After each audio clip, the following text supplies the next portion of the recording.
मेरे सब ऑनलाइन भाई बहन मसीहों को जय मसीह की। परमेश्वर के अनुग्रह और दया कृपा से प्रभु ने हम सबको फिर एक बार से मिलने का मौका दिया, इसके लिए प्रभु का धन्यवाद करेंगे। और आज तारीख है 15/5/2025 और हम शाम का वचन पढ़ेंगे दूसरे राजा की पुस्तक में से 22 और 23 अध्याय। इसके पढ़े और सुने जाने पर प्रभु की आशीष हो। मैं सिर्फ बेसिक बाइबल पढ़ता हूँ। जो मेरा बहन भाई मुझे 365 दिन फॉलो करेगा, करीब पूरी की पूरी बाइबल वो कंप्लीट कर लेगा, ताकि हम परमेश्वर के अनुग्रह, उसके चलने को, उसकी आशीषों के तरीके को जान सकें। आमीन। आइए हम वचन पढ़ेंगे। जब यहोशिया राजा करने लगा तब वह 8 वर्ष का था और यरूशलेम में 21 वर्ष तक राज्य करता रहा। उसकी माता का नाम यदीदा था, जो बोस कतवासी अदाया की बेटी थी। उसने वह किया जो यहोवा की दृष्टि में ठीक है, और जिस मार्ग पर उसका मूल पुरुष दाऊद चला, ठीक उसी पर वह भी चला, और उससे ना तो दाहिने और ना बाईं ओर मुड़ा। अपने राज्य के 18वें वर्ष में राजा यहोशिया ने असल्याह के पुत्र शापान मंत्री को, जो मशूलम का पोता था, और यहोवा के भवन में यह कहकर भेजा, हिल्किय्याह महायाजक के पास जाकर कह कि जो चांदी यहोवा के भवन में आ गई है और द्वारपालों ने प्रजा से इकट्ठी की है, उनको जोड़कर उन काम करने वालों को सौंप दे जो यहोवा के भवन के काम का मुखिया है। फिर वे उसको यहोवा के भवन में काम करने वाले कारीगरों को दे, इसलिए कि उसमें जो कुछ टूटा फूटा हो उसकी वे मरम्मत करें, अर्थात बढ़ाइयों, राजमिस्त्रियों और संगतराशियों को दें, और भवन की मरम्मत के लिए लकड़ी और गढ़े हुए पत्थर मोल लेने में लगाएं। परंतु जिनके हाथ में वह चांदी सौंपी गई उनसे हिसाब ना लिया गया, क्योंकि वे सच्चाई से काम करते थे। हिल्किय्याह महायाजक ने शापान मंत्री से कहा, मुझे यहोवा के भवन में व्यवस्था की पुस्तक मिली है। तब हिल्किय्याह ने शापान को वह पुस्तक दी और वह उसे पढ़ने लगा। तब शापान मंत्री ने राजा के पास लौटकर यह संदेश दिया, जो चांदी भवन में मिली उसे तेरे कर्मचारियों ने थैलियों में डालकर उसको सौंप दिया, जो यहोवा के भवन में काम करने वाले हैं। फिर शापान मंत्री ने राजा को यह भी बताया, हिल्किय्याह याजक ने उसे एक पुस्तक दी है। तब शापान उसे राजा को पढ़कर सुनाने लगा। व्यवस्था की उस पुस्तक की बातें सुनकर राजा ने अपने वस्त्र फाड़े। फिर उसने हिल्किय्याह याजक, शापान के पुत्र अहीकाम, मीकिय्याह के पुत्र अकबोर, शापान मंत्री और असाया नामक अपने एक कर्मचारी को आज्ञा दी, यह पुस्तक जो मिली है उसकी बातों के विषय में तुम जाकर मेरी प्रजा और सब यहूदियों की ओर से यहोवा से पूछो, क्योंकि यहोवा की बड़ी ही जलजलाहट हम पर इस कारण भड़की है कि हमारे पुरखाओं ने इस पुस्तक की बातें ना मानी, कि जो कुछ हमारे लिए लिखा है उसके अनुसार करते। हिल्किय्याह याजक और अहीकाम, अकबोर, शापान और असाया ने हलूदा नबियों के पास जाकर उनसे बातें की, और उस शल्लूम की पत्नी थी, जो तिकवा का पुत्र और हसर का पोता और वस्त्रों का रखने वाला था, और वह स्त्री यरूशलेम के नए मोहल्ले में रहती थी। उसने उनसे कहा, इज़राइल का परमेश्वर यहोवा यूँ कहता है कि जिस पुरुष ने तुमको मेरे पास भेजा उससे यह कहो, यहोवा यूँ कहता है कि सुन, जिस पुस्तक को यहूदा के राजा ने पढ़ा है उसकी सब बातों के अनुसार मैं इस स्थान और इसके निवासियों पर विपत्ति डालने पर हूँ। उन लोगों ने मुझे त्याग कर पराए देवताओं के लिए धूप जलाया और अपनी बनाई हुई सब वस्तुओं के द्वारा मुझे क्रोध दिलाया है। इस कारण मेरी जलजलाहट इस स्थान पर भड़केगी और फिर शांत ना होगी। परंतु यहूदा का राजा, जिसने तुम्हें यहोवा से पूछने को भेजा है, उससे तुम यूँ कहो कि इज़राइल का परमेश्वर यहोवा यूँ कहता है, इसलिए कि तुम वे बातें सुनकर दीन हुआ और मेरी वे बातें सुनकर कि इस स्थान और इसके निवासियों को देखकर लोग चकित होंगे और शाप दिया करेंगे। तूने यहोवा के सामने अपना सिर झुकाया और अपने वस्त्र फाड़कर मेरे सामने रोया है। इस कारण मैंने तेरी सुनी, यहोवा की यही वाणी है। इसलिए देख, मैं ऐसा करूँगा कि तू अपने पुरखाओं के संग मिल जाएगा और तू शांति से अपनी कब्र में पहुँचाया जाएगा, और जो विपत्ति मैं इस स्थान पर डालूँगा उससे तुझे अपनी आँखों से कुछ भी देखना ना पड़ेगा। तब उन्होंने लौटकर राजा को संदेश दिया। राजा ने यहूदा और यरूशलेम के सब पुरानियों को अपने पास बुलाकर इकट्ठा किया। तब राजा यहूदा के सब लोग और यरूशलेम के सब निवासी और याजकों और नबियों वरन छोटे बड़े सारी प्रजा के लोगों को संग लेकर यहोवा के भवन में गया। उसने जो वाचा की पुस्तक यहोवा के भवन में मिली थी उसकी सब बातें उनको पढ़कर सुनाई।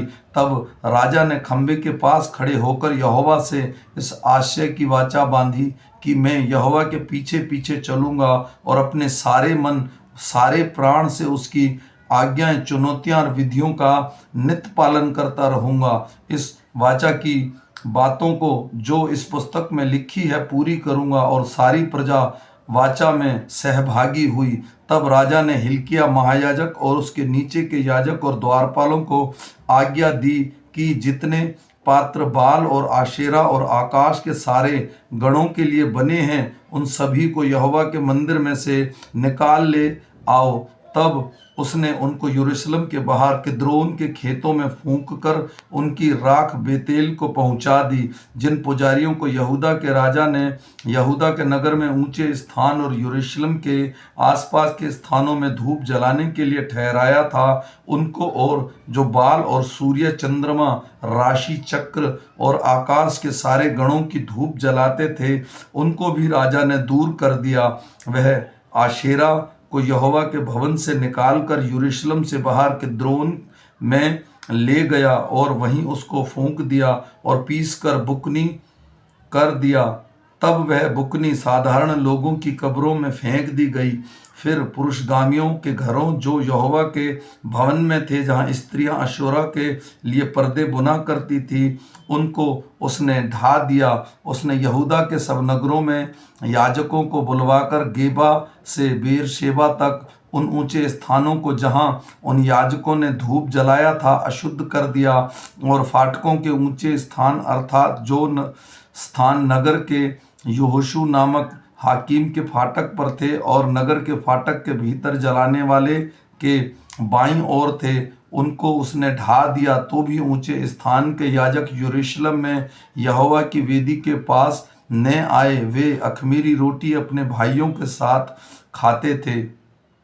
फिर उसने तोपेत को जो हिमोन वंशियों की तराई में था अशुद्ध कर दिया, ताकि कोई अपने बेटे या बेटी को मेलेक के लिए आग में होम करके न चढ़ाए। जो घोड़े यहूदा के राजाओं ने सूर्य को अर्पण करके यहोवा के भवन के द्वार पर नतमेलेक नामक खोजे की बाहर की कोठरी में रखे थे उनको भी उसने दूर किया और सूर्य के रथों को आग में फूंक दिया। आहाज की अटरी की छत पर जो वेदियां यहूदा के राजाओं की बनाई हुई थी और जो वेदियां मनशेष ने यहोवा के भवन के दिनों में आंगनों में बनवाई थी उनको राजा ने ढाकर पीस डाला और उनकी बुकनी किद्रोन के नाले में फेंक दी। जो ऊंचे स्थान इज़राइल के राजा सुलेमान ने यरूशलेम के पर्व की ओर और विकारी नामक पहाड़ी के दक्षिण और अश्त्रोत्रेत नामक सिदोनियों के घिनौनी देवी और कामोश नामक अमोनियों के घिनौने देवता और मिलकोम नामक अमोनियों के घिनौने देवता के लिए बनाए थे उनको राजा ने अशुद्ध कर दिया। उनकी लाठों को तोड़ दिया और आशुरों को काट डाला और उसके स्थान मनुष्यों की हड्डियों से भर दिए। फिर बेतेल में जो वेदी थी और जो ऊंचा स्थान नाबात के पुत्र यरबाम ने बनाया था जिसने इज़राइल से पाप कराया था, उस वेदी और ऊंचे स्थान को उसने ढा दिया और ऊंचे स्थानों को फूंक कर बुकनी कर दिया और आशूरा को फूंक दिया। तब यहोशिय्याह ने मुड़कर वहां से पहाड़ की कब्रों को देखा और लोगों को भेजकर उन कब्रों से हड्डियां निकलवा दी और वेदियों पर जलाकर उनको अशुद्ध किया। यह यहोवा ने उस वचन के अनुसार हुआ जो परमेश्वर के भक्त ने पुकार कर कहा था, जिसने इन्हीं बातों की चर्चा की थी। तब उसने पूछा, जो खंभा मुझे दिखाई पड़ता है वह क्या है? तब नगर के लोगों ने उससे कहा, वह परमेश्वर के उस भक्त का जन की कब्र है जिसने यहूदा के से आकर इसी काम की चर्चा पुकार कर की थी जो तूने बेतेल की वेदी से किया। तब उसने कहा, उसको छोड़ दो, उसकी हड्डियों में से कोई ना हटाए। तब उन्होंने उसकी हड्डियां उसी नबी की हड्डियों के संग जो शेमरोन में आया था रहने दी। फिर ऊंचे स्थान के जितने भवन शेमरोन के नगरों में थे, जिनको इज़राइल के राजा ने बनाकर यहोवा को रीस दिलाई थी, उन सभी को यहोशिया ने गिरा दिया, और जैसे जैसे उसने बेतेल में किया था वैसे ही उसने भी किया। उन ऊंचे स्थानों के जितने याजक वहाँ थे उन सभी को उसने वहाँ वेदियों पर बलि किया और उन पर मनुष्यों की हड्डियां जलाकर यरूशलेम को लौट गया। राजा ने सारी प्रजा के लोगों को आज्ञा दी, इस वाचा की पुस्तक में जो कुछ लिखा है उसके अनुसार अपने परमेश्वर यहोवा के लिए फसह का पर्व मानो। निश्चय ऐसी फसह न तो न्यायियों के दिनों में माना गया था जो इज़राइल का न्याय करते थे, और ना इज़राइल या यहूदा के राजाओं के दिनों में माना गया था।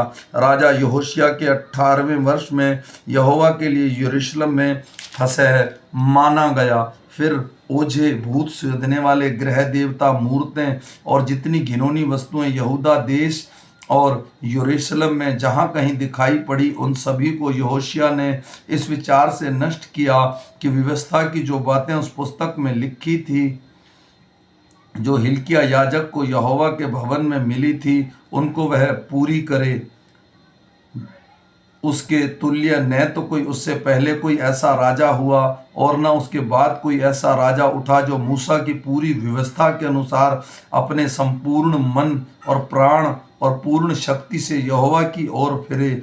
तो भी यहोवा का भड़का हुआ कोप शांत ना हुआ, जो इस कारण से यहूदा पर भड़का था कि मनशेस ने यहोवा को क्रोध पर क्रोध दिलाया था। यहोवा ने कहा, जैसे मैंने इज़राइल को अपने सामने से दूर किया वैसे ही यहूदा को भी दूर करूंगा, और इस यरूशलेम नगर जिसे मैंने चुना और इस भवन जिसके विषय में मैंने कहा था कि मेरे नाम का निवास होगा, के विरुद्ध हाथ उठाऊंगा। यहोशिया के उस सब काम जो उसने किए, क्या यहूदा के राजाओं की इतिहास की पुस्तक में नहीं लिखे हैं? उसके दिनों में फ़िरौन नाको नामक मिस्र का राजा आशूर के राजा की सहायता करने फारात महानद तक गया, तो यहोशिया राजा भी उसका सामना करने को गया, और फ़िरौन नाको ने उसको दिखाई दी, मिग्दो में मार डाला।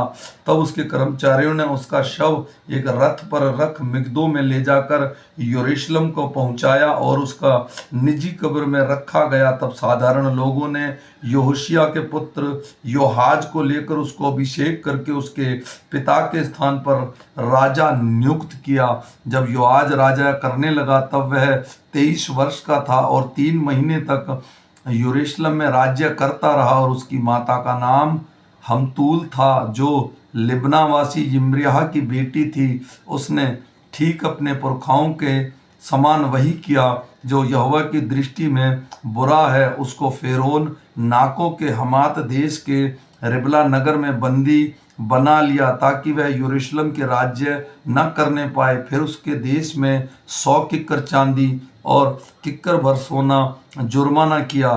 तब फ़िरौन नाको ने यहोशिया के पुत्र हल्कियाम को उसके पिता यहोशिया के स्थान पर राजा नियुक्त किया और उसका नाम बदलकर योहायाकीम रखा। परंतु योहाज को वह ले गया और योहाज मिस्र में जाकर वहीं मर गया। योहायाकीम ने फ़िरौन को वह चांदी और सोना तो दिया, परंतु देश पर इसलिए कर लगाया कि फ़िरौन की आज्ञा के अनुसार उसे दे सके, अर्थात देश के सब लोगों ने जितना जिस पर लगान लगा उतनी चांदी और सोना उससे फ़िरौन नाको को देने के लिए ले लिया। जब योहायाकीम राज्य करने लगा तब वह 25 वर्ष का था और 11 वर्ष तक यरूशलेम पर राज्य करता रहा। उसकी माता का नाम जबीदा था जो रूमावासी अद्याह की बेटी थी। उसने ठीक अपने पुरखाओं के समान वही किया जो यहोवा की दृष्टि में बुरा है। आमीन। मेरे भाई और बहनों, ये छोटा सा वचन है। हम फिर मिलेंगे सुबह के वचन के साथ। तब तक परमेश्वर का अनुग्रह, दया और कृपा हम पर और हमारे परिवारों पर अब से लेके अनंत काल तक होती रहे। सबको जय मसीह की।